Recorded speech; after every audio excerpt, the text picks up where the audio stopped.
আশা ভয় বলেন, আশা এবং ভয়। আশা এবং রমজান মাসটা আশা এবং ভয় নিয়ে কাটাবেন। আশা, আল্লাহ আমারে পূর্ণ প্রতিদান দিবে। ভয়, আল্লাহ আপনার হুকুম তো রমজানের রোজাগুলা যেভাবে রাখা আমি মনে পারতেছি না মাবুদ। ভয় হচ্ছে আমার রোজা কবুল হবে কিনা। আশা কবুল হবে, ভয় হচ্ছে আমি তো আপনার হুকুম সঠিকভাবে পালন করতে পারছি না। এই আশা আর ভয়ের মাঝে থাকলে ইনশাল্লাহ আল্লাহ তো মনের ইখলাস দেখবে, আল্লাহ কবুল করে নিবে রমজান।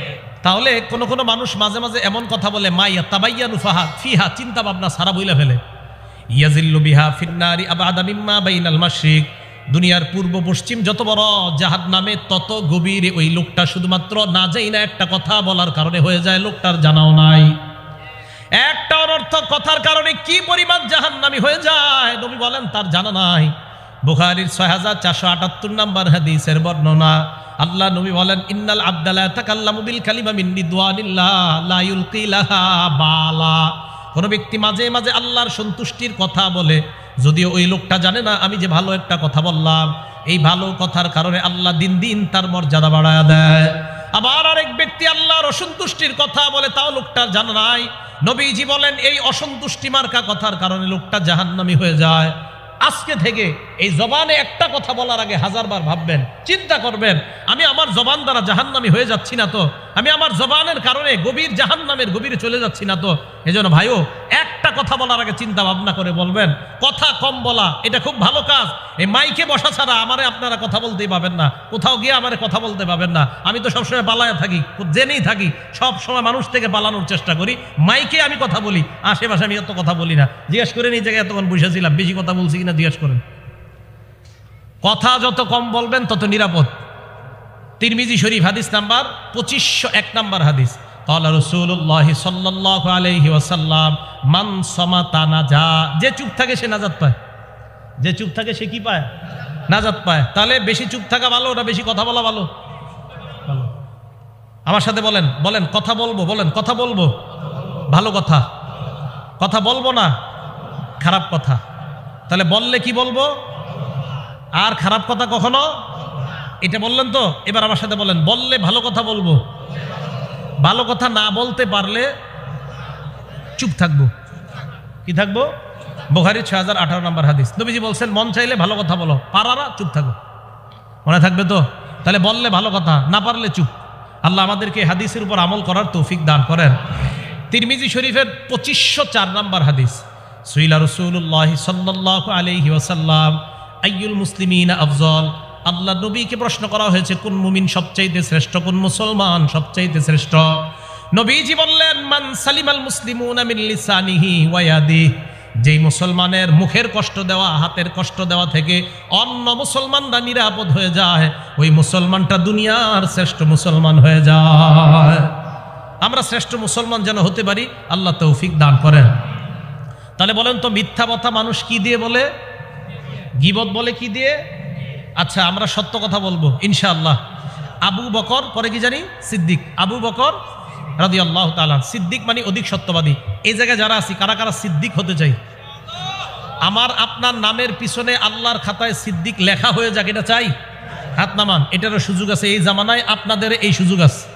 বুখারী শরীফের 6094 নম্বর হাদিস, ক্বালা রাসূলুল্লাহ সাল্লাল্লাহু আলাইহি ওয়াসাল্লাম ইন্না সিদকা ইয়াহদি ইলাল বিররি, সত্য মানুষকে পুণ্যের দিকে নিয়ে যায়। ওয়া ইন্নাল বিররা ইয়াহদি ইলাল জান্নাহ, পুণ্য মানুষকে জান্নাতের দিকে নিয়ে যায়। নবীজি বলেন ইন্না রাজুলা লা ইয়াসদুকু, কোন মানুষ যখন সত্য কথা বলে, বারবার সত্য বলে, সকালে সত্য, রাতের বেলা সত্য, দোকান খুললে সত্য, বেচা কিনা করার সময় সত্য, কিনার সময় সত্য, এই লোকটা জানেও না হাত্তা ইউক্তাবা ইনদাল্লাহি সিদ্দিকা। নবীজি বলেন দুনিয়ার মানুষ তোমাকে জানুক আর না জানুক, আল্লাহর খাতায় তোমার নামের পরে আল্লাহ সিদ্দিক উপাধি লাগায় দেয়। আবু বকরের মতো আপনার নামের পরেও সিদ্দিক। ওয়া ইন্নাল কাযিবা ইয়াহদি ইলাল ফুজুর, মিথ্যা মানুষকে পাপাচারের দিকে নিয়ে যায়। ওয়া ইন্নাল ফুজুরা ইয়াহদি ইলান নার, পাপাচার মানুষকে জাহান্নামের দিকে নিয়ে যায়।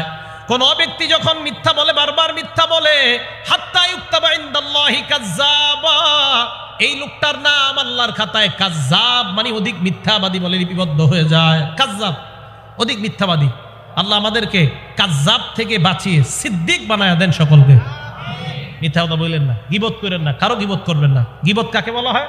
মুসলিম শরীফের 6487 নম্বর হাদিস, ক্বালা রাসূলুল্লাহ সাল্লাল্লাহু আলাইহি ওয়াসাল্লাম, আল্লাহ নবী বলেন, আতাদরুনা মাল গীবা, হে সাহাবারা তোমরা কি জানো গীবত কাকে বলে?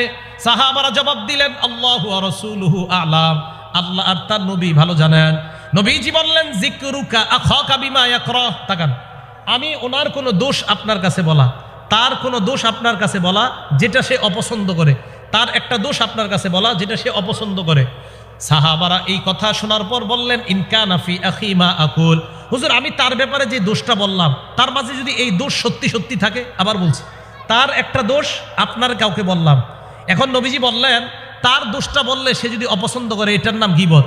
সাহাবারা বললেন, হুজুর তার মাঝে যেই দোষটা আছে এটা যদি আমি বলি, নবীজি বললেন এটাই তো গীবত।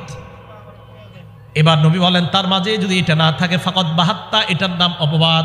বলেন, কারো দোষ বললে ওই দোষ থাকলে গীবত, দোষ না থাকলে অপবাদ। বলেন তো, কারো দোষ কাউকে বললে দোষটা সত্যি থাকলে, না থাকলে অপবাদ। এখন কথা হলো আপনি গীবত করতে পারবেন কিনা। কারো অনিষ্টতা থেকে বাঁচার জন্য গীবত করা যায়। এক মানুষ আপনার অনিষ্ট করবে, খারাপই করবে, ওই গীবত করলে যদি তার অনিষ্টতা থেকে আপনি বাঁচতে পারেন, গীবত জায়েজ। 2 নাম্বার, অন্য কোনো মানুষ এই লোকটার দ্বারা কষ্ট পাওয়ার সম্ভাবনা আছে, সেক্ষেত্রে শুধুমাত্র ওই লোকটাকে তার কষ্ট থেকে, অনিষ্টতা থেকে বাঁচানোর জন্য গীবত জায়েজ। 3 নাম্বার, এই ছেলেটা প্রচুর পরিমাণ অন্যায় করে, শুধু তার সংশোধনের জন্য তার বাবাকে অথবা যার মাধ্যমে তার সংশোধন হবে তাকে তার দোষগুলা বলা জায়েজ। তার সংশোধনের জন্য যাকে বললে কাজ হবে তাকে বলা জায়েজ। আমি বাঁচার জন্য সাময়িক সময়ের জন্য গীবত জায়েজ। তার অনিষ্টতা থেকে অন্য কাউকে বাঁচানোর জন্য যদি এই গীবতটা অন্য কাউকে বলে দিলে বাঁচে, তাহলে এটার নাম গীবত, যদিও কিন্তু গুনাহ হবে না। কি হবে না?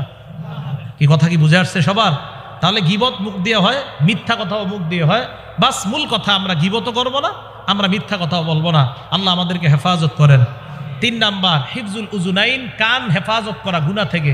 আমরা গান শুনবো না, আমরা কান দিয়ে মিথ্যা শুনবো না, আমরা গীবত শুনবো না। বুখারী শরীফের 7004 নম্বর হাদিস, ক্বালা রাসূলুল্লাহ সাল্লাল্লাহু আলাইহি ওয়াসাল্লাম, আল্লাহ নবী বলেন, মানিস্তামা ইলা হাদিসি কওমিন ওয়া হুম লাহু কারিহুন, আপনি কারো কথা কান পেতে আপনি শুনলেন, আড়ি পেতে শুনলেন, কারো বৈধ কথা যদি আপনি আড়ি পেতে শোনেন আর ওই লোকটা যদি অপছন্দ করে, নবী বলেন, সুব্বা ফি উজুনাইহিল আনুকু ইয়াউমাল কিয়ামা, কিয়ামতের ময়দানে সীসা গলাইয়া, এই গলিত সীসা আপনার কানের মধ্যে দেওয়া হবে। গলিত সীসা আপনার কানের মধ্যে দিয়ে দেওয়া হবে। গান শুনেন না, গান শুনেন না, মেহেরবানি করে। ভালো কথাও মানুষের অনুমতি ছাড়া শোনা জায়েজ নাই। আর আল্লাহ যেই কথা শুনতে নিষেধ করেছেন, তাহলে এই কথা শোনা জায়েজ না হারাম? হারাম। তাহলে কান হেফাজত করা। 4 নাম্বার, হিফজুল আযা, হাত পা অঙ্গ প্রত্যঙ্গ সব হেফাজত করা। সূরা ফুসসিলাত 20 নাম্বার আয়াত, হাত্তা ইযা মা জাউহা শাহিদা আলাইহিম সামউহুম ওয়া আবসারুহুম ওয়া জুলুদুহুম বিমা কানু ইয়ামালুন, জাহান্নামের কাছে যাওয়ার পর তার চোখ, তার মাথা, তার কান, তার শরীরের চামড়াগুলা তার বিরুদ্ধে সাক্ষী দিয়ে দিবে। সূরা ইয়াসিনে আল্লাহ বলেন, আল-ইয়াউমা নাখতিমু আলা আফওয়াহিহিম ওয়া তুকাল্লিমুনা আইদিহিম, কিয়ামতের মাঠে আমি তাদের মুখে মোহর মেরে দিব, তাদের হাত আমার সাথে কথা বলবে। ওয়া তাশহাদু আরজুলুহুম বিমা কানু ইয়াকসিবুন, তাদের পা সাক্ষী দিবে। আল্লাহ আমাদেরকে পুরা বডিটাকে গুনাহ থেকে বাঁচানোর তৌফিক দান করেন। 5 নাম্বার, কম খাবো। বলেন কি করব? রমজান মাসে কম খাবো। অনেকে কয়, হুজুর রমজানে নাকি যত খাবো তত নেকি, কোনো গুনাহ নাই। কয় যত খাবি তত কি নাই, কোনো গুনাহ নাই। বলেন নাউজুবিল্লাহ। রমজানে আপনারা সাহারি ইফতারিতে খেজুর খাবেন, খেজুর খাইলে বেশি না খাইলেও আপনার শরীরে শক্তি থাকবে আর পেটের ক্ষুধাও কমবে। সাহারিতে যে খেজুর খাওয়া লাগে এটা অনেকে মানে জানেই না।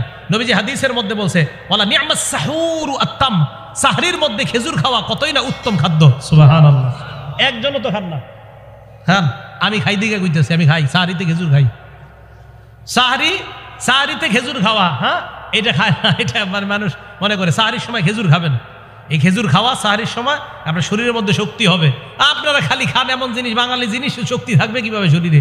10টার দিকে কোন খিদা লাগছে, তো খিদা তো লাগবেই। আপনি খেজুর খান না কেন? খেজুর খাবো তো ইনশাল্লাহ। সাহারির সময় খেজুর, ভালো মানের খেজুর খায় আবার এরকম। তো খেজুর খাবেন সাহারিতে, ইফতারিতেও খেজুর খাবেন। আল্লাহ আমাদেরকে কম খাওয়ার তৌফিক দান করেন। 6 নাম্বার একটু মন দিয়ে শোনেন, আশা ভয়। বলেন আশা এবং ভয়। আশা এবং রমজান মাসটা আশা এবং ভয় নিয়ে কাটাবেন। আশা, আল্লাহ আমারে পূর্ণ প্রতিদান দিবে। ভয়, আল্লাহ আপনার হুকুম তো রমজানের রোজাগুলা যেইভাবে রাখা আমি মনে পারতেছি না মাবুদ। ভয় হচ্ছে আমার রোজা কবুল হবে কিনা, আশা কবুল হবে। ভয় হচ্ছে আমি তো আপনার হুকুম সঠিকভাবে পালন করতে পারছি না। এই আশা আর ভয়ের মাঝে থাকলে ইনশাল্লাহ আল্লাহ তো মনের ইখলাস দেখবে, আল্লাহ কবুল করে নিবে।